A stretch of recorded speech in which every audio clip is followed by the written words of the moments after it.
Welcome to the Learning Pines YouTube. We hope this video helps. You start by selecting the text you want to change. Use the Type tool or click inside a text frame to target content. Once done, glance at the Control or Character panel to confirm the current font size and units so you don't guess. Make sure your document's units are set to points or millimeters if you prefer.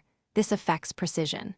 You're now ready to apply a new size, which you'll enter or nudge using the next controls. You can type a new font size directly in the Character panel or control bar, then press Enter to apply it immediately. This is precise for specific layouts. Alternatively, use CMD or Ctrl+Shift and the >/ keys to nudge size in predefined steps when you need quick iterations. After resizing, check leading, kerning, and tracking. Changes in size alter spacing, and you want consistent readability. Finalize changes by updating any paragraph or character styles so the new size applies across your layout. Choose Redefine Style to push updates. Once done, toggle Preview mode and zoom to typical reading sizes to verify line breaks and page flow.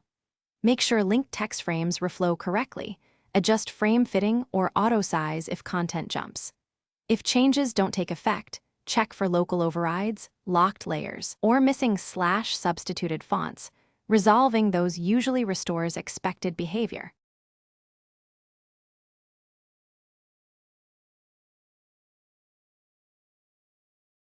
Thanks for watching. Consider subscribing if we helped you.